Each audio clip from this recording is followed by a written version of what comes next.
ജെറമിയ 31 അധ്യായം. ഇസ്രായേലിന്റെ തിരിച്ചുവരവ്. കർത്താവ് അരുളി ചെയ്യുന്നു, അന്ന് ഞാൻ എല്ലാ ഇസ്രായേൽ ഭവനങ്ങളുടെയും ദൈവമായിരിക്കും, അവർ എൻ്റെ ജനവുമായിരിക്കും. കർത്താവ് അരുളി ചെയ്യുന്നു, വാളിനെ അതിജീവിച്ച ജനം മരുഭൂമിയിൽ കൃപ കണ്ടെത്തി. ഇസ്രായേൽ വിശ്രമം കണ്ടെത്താൻ പോവുകയാണ്. വിദൂരത്തിൽ നിന്ന് കർത്താവ് അവന് പ്രത്യക്ഷനായി അരുളി ചെയ്തു, എനിക്ക് നിന്നോടുള്ള സ്നേഹം അനന്തമാണ്, നിന്നോടുള്ള വിശ്വസ്തത അചഞ്ചലവും. കന്യകയായ ഇസ്രായേലെ, നിന്നെ ഞാൻ വീണ്ടും പണിതുയർത്തും. നീ വീണ്ടും തപ്പുകൾ എടുത്ത് നർത്തകരുടെ നിരയിലേക്ക് നീങ്ങും. സമരിയ പർവ്വതങ്ങളിൽ നീ വീണ്ടും മുന്തിരിത്തോട്ടങ്ങൾ നട്ടുപിടിപ്പിക്കും. കൃഷിക്കാർ കൃഷി ചെയ്ത് ഫലം അനുഭവിക്കും. എഴുന്നേൽക്കുക, സിയോനിലേക്ക്, നമ്മുടെ ദൈവമായ കർത്താവിൻ്റെ അടുക്കിലേക്ക് നമുക്ക് പോകാം എന്ന് എഫ്രൈം മലമ്പ്രദേശങ്ങളിൽ നിന്ന് കാവൽക്കാരൻ വിളിച്ചു പറയുന്ന ദിവസം വരും. കർത്താവ് അരുളി ചെയ്യുന്നു, യാക്കോബിനെ പ്രതി സന്തോഷിച്ചാനന്ദിക്കുവിൻ, ജനതകളുടെ തലവനെക്കുറിച്ച് ആഹ്ലാദരവം മുഴക്കുവിൻ. കർത്താവ് തൻ്റെ ജനത്തെ, ഇസ്രായേലിൽ അവശേഷിച്ചവരെ രക്ഷിച്ചിരിക്കുന്നു എന്ന് സ്തുതി പാടുവിൻ. ഞാൻ അവരെ ഉത്തരദേശത്തു നിന്ന് കൊണ്ടുവരും, ഭൂമിയുടെ അതിർത്തികളിൽ നിന്ന് ഒരുമിച്ച് കൂട്ടും. അന്ധരും മുടന്തരും ഗർഭിണികളും ഈറ്റുനോവ് തുടങ്ങിയവരും ഉൾപ്പെട്ട ഒരു വലിയ കൂട്ടം ആയിരിക്കും അവർ. കണ്ണീരോടെയാണ് അവർ വരുന്നത്, എന്നാൽ ഞാൻ അവരെ ആശ്വസിപ്പിച്ച് നയിക്കും. ഞാൻ അവരെ നീരൊഴുക്കുകളിലേക്ക് നയിക്കും. അവരുടെ വഴി സുഗമമായിരിക്കും, അവർക്ക് കാലിടറുകയില്ല. എന്തെന്നാൽ ഞാൻ ഇസ്രായേലിന് പിതാവാണ്, എഫ്രായിം എൻ്റെ ആദ്യജാതനം. ജനതകളെ, കർത്താവിൻ്റെ വചനം കേൾക്കുവിൻ, വിദൂര ദ്വീപുകളിൽ അത് പ്രഘോഷിക്കുവിൻ. ഇസ്രായേലിനെ ചിതറിച്ചവൻ അവരെ ഒരുമിച്ച് കൂട്ടുകയും ഇടയൻ ആട്ടിൻകൂട്ടത്തെ എന്ന പോലെ പാലിക്കുകയും ചെയ്യും എന്ന് പറയുവിൻ. കർത്താവ് യാക്കോബിനെ വീണ്ടെടുത്തിരിക്കുന്നു, ബലിഷ്ഠകരങ്ങളിൽ നിന്ന് അവനെ രക്ഷിച്ചിരിക്കുന്നു. ആഹ്ലാദാരവത്തോടെ അവർ സിയോൻ മലയിലേക്ക് വരും. കർത്താവിൻ്റെ വിശിഷ്ടദാനങ്ങളായ ധാന്യം, വീഞ്ഞ്, എണ്ണ, ആടുമാടുകൾ എന്നിവയാൽ അവർ സന്തുഷ്ടരാകും. അവർ ജലസമൃദ്ധമായ തോട്ടം പോലെയാകും.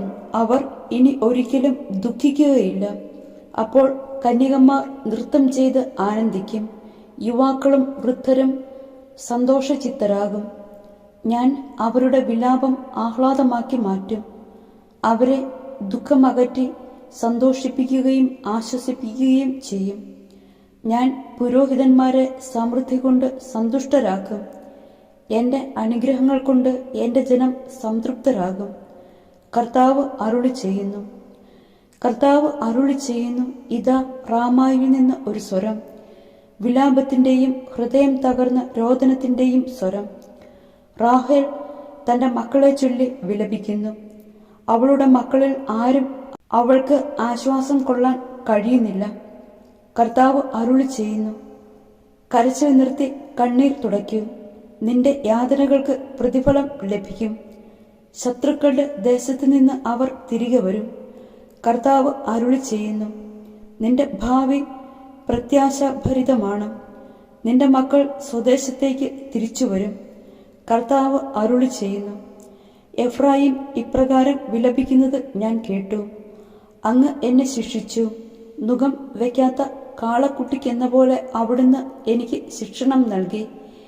എന്നെ തിരികെ കൊണ്ടുവരണമേ, മടങ്ങി വരാൻ എന്നെ ശക്തനാക്കണമേ. അവിടുന്നാണല്ലോ എൻ്റെ ദൈവമായ കർത്താവ്. എനിക്ക് വഴിതെറ്റിപ്പോയി, ഇപ്പോൾ ഞാൻ അനുതപിക്കുന്നു. തെറ്റ് മനസ്സിലാക്കിയപ്പോൾ ഞാൻ മാറത്തടിച്ച് കരഞ്ഞു, ഞാൻ ലജ്ജിച്ച് തല താഴ്ത്തി. യൗവനത്തിലെ അവമാനഭാരം ഞാൻ ഇപ്പോഴും വഹിക്കുന്നു. എഫ്രായിം എൻ്റെ വത്സല പുത്രനല്ലേ, എൻ്റെ ഓമനക്കുട്ടൻ. അവന് വിരോധമായി പെരുമാറുമ്പോഴെല്ലാം അവൻ്റെ സ്മരണ എന്നിൽ ഉദിക്കുന്നു. എൻ്റെ ഹൃദയം അവനു വേണ്ടി തുടിക്കുന്നു. എനിക്ക് അവനോട് നിസ്സീമമായ കരുണ തോന്നുന്നു. കർത്താവ് അരുളി ചെയ്യുന്നു, എഫ്രായിം എൻ്റെ വത്സല പുത്രനല്ലേ, എൻ്റെ ഓമനക്കുട്ടൻ. അവന് വിരോധമായി പെരുമാറുമ്പോഴെല്ലാം അവൻ്റെ സ്മരണ എന്നിൽ ഉദിക്കുന്നു. എൻ്റെ ഹൃദയം അവനു വേണ്ടി തുടിക്കുന്നു. എനിക്ക് അവനോട് നിസ്സീമമായ കരുണ തോന്നുന്നു. കർത്താവ് അരുളി ചെയ്യുന്നു, കൈച്ചുണ്ടികളും വഴികാട്ടികളും സ്ഥാപിച്ച് നീ കടന്നുപോയ വഴി നന്നായി മനസ്സിലുറപ്പിക്കുക. ഇസ്രയേൽ കന്യകെ, മടങ്ങി വരിക. നിന്റെ ഈ നഗരങ്ങളിലേക്ക് ഓടിയെത്തുക. അവിശ്വസ്തയായ മകളെ, നീ എത്രനാൾ അലഞ്ഞു തിരിയും? കർത്താവ് ഭൂമിയിൽ ഒരു പുതിയ സൃഷ്ടി നടത്തിയിരിക്കുന്നു. സ്ത്രീ പുരുഷനെ പരിപാലിക്കുന്നു. പുതിയ ഉടമ്പടി. ഇസ്രയേലിന്റെ ദൈവമായ സൈന്യങ്ങളുടെ കർത്താവ് അരുളി ചെയ്യുന്നു, യൂദാദേശത്തും അതിലെ പട്ടണങ്ങളിലുമുള്ളവർക്ക് വീണ്ടും ഞാൻ ഐശ്വര്യം വരുത്തുമ്പോൾ, നീതിയുടെ പാളയമേ, വിശുദ്ധ പർവ്വതമേ, കർത്താവ് നിന്നെ അനുഗ്രഹിക്കട്ടെ എന്ന് അവർ പറയും. യൂദായിലെയും അതിലെ നഗരങ്ങളിലും കർഷകരും ഇടയന്മാരും ഒരുമിച്ച് വസിക്കും. ക്ഷീണിതരെ ഞാൻ ശക്തിപ്പെടുത്തും, ദുഃഖിതരെ ഞാൻ ആശ്വസിപ്പിക്കും. അപ്പോൾ ഉന്മേഷവാനായി ഞാൻ ഉണർന്നു. എൻ്റെ ഉറക്കം സുഖകരമായിരുന്നു. ഞാൻ ഇസ്രയേൽ ഭവനത്തിലും യൂദാ ഭവനത്തിലും മനുഷ്യർക്കും മൃഗങ്ങൾക്കും സന്താനപുഷ്ടിയുണ്ടാക്കുന്ന കാലം വരുന്നു. കർത്താവ് അരുളി ചെയ്യുന്നു, ഞാൻ അവരെ പിഴുതെറിയാനും ഇടിച്ചു തകർക്കാനും നശിപ്പിക്കാനും തകിടം മറിക്കാനും ശ്രദ്ധിച്ചതുപോലെ അവരെ പണിതുയർത്താനും നട്ടുവളർത്താനും ശ്രദ്ധിക്കും എന്ന് കർത്താവ് അരുളി ചെയ്യുന്നു. പിതാക്കന്മാർ പച്ചമുന്തിരിങ്ങ തിന്ന് മക്കളുടെ പല്ലു പുളിച്ചു എന്ന് ആ നാളുകളിൽ അവർ പറയുകയില്ല. ഓരോരുത്തരിനും അവനവന്റെ അകൃത്യം നിമിത്തമാണ് മരിക്കുക. പച്ചമുന്തിരിങ്ങ തിന്നവന്റെ പല്ലേ പുളിക്കൂ. കർത്താവ് അരുളി ചെയ്യുന്നു, ഇസ്രയേൽ ഗോത്രത്തോടും യൂദാ ഗോത്രത്തോടും ഞാൻ ഒരു പുതിയ ഉടമ്പടി ചെയ്യുന്ന ദിവസം ഇതാ വരുന്നു. ഞാൻ അവരെ കൈക്ക് പിടിച്ച് ഈജിപ്തിൽ നിന്ന് കൊണ്ടുവന്ന നാളിൽ അവരുടെ പിതാക്കന്മാരോട് ചെയ്ത ഉടമ്പടി പോലെ ആയിരിക്കുകയല്ല അത്. ഞാൻ അവരുടെ കർത്താവായിരുന്നിട്ടും എൻ്റെ ഉടമ്പടി അവർ ലംഘിച്ചു. കർത്താവ് അരുളി ചെയ്യുന്നു, ആ ദിവസം വരുമ്പോൾ ഞാൻ ഇസ്രയേലുമായി ചെയ്യുന്ന ഉടമ്പടി ഇതായിരിക്കും. ഞാൻ എൻ്റെ നിയമം അവരുടെ ഉള്ളിൽ നിക്ഷേപിക്കും, അവരുടെ ഹൃദയത്തിൽ എഴുതും. ഞാൻ അവരുടെ ദൈവവും അവർ എൻ്റെ ജനവും ആയിരിക്കും. കർത്താവിനെ അറിയുക എന്ന് ഇനി ആരും സഹോദരനെയോ അയൽക്കാരനെയോ പഠിപ്പിക്കേണ്ടി വരികയില്ല. അവർ വലിപ്പച്ചെറുപ്പമെന്നിയെ എല്ലാവരും എന്നെ അറിയും എന്ന് കർത്താവ് അരുളി ചെയ്യുന്നു. അവരുടെ അകൃത്യത്തിന് ഞാൻ മാപ്പ് നൽകും, അവരുടെ പാപം മനസ്സിൽ വയ്ക്കുകയില്ല. പകൽ പ്രകാശിക്കാൻ സൂര്യനെയും രാത്രിയിൽ പ്രകാശിക്കാൻ ചന്ദ്രതാരങ്ങളെയും നൽകുന്ന കടലിനെ ഇളക്കി അലകളെ അലറിക്കുന്ന സൈന്യങ്ങളുടെ കർത്താവ് എന്ന നാമം ധരിക്കുന്ന കർത്താവ് അരുളി ചെയ്യുന്നു. ഈ നിശ്ചിത സംവിധാനത്തിന് എൻ്റെ മുൻപിൽ ഇളക്കം വന്നാൽ മാത്രമേ ഇസ്രയേൽ സന്തതി ഒരു ജനതയെന്ന നിലയിൽ എൻ്റെ മുൻപിൽ നിന്ന് എന്നേക്കുമായി മാഞ്ഞു പോവുകയുള്ളൂ. കർത്താവ് അരുളി ചെയ്യുന്നു, മുകളിൽ ആകാശത്തിൻ്റെ അളവെടുക്കാനും താഴെ ഭൂമിയുടെ അടിസ്ഥാനം കണ്ടുപിടിക്കാനും കഴിയുമോ?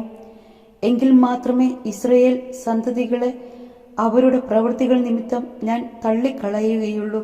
കർത്താവ് അരുളി ചെയ്യുന്നു.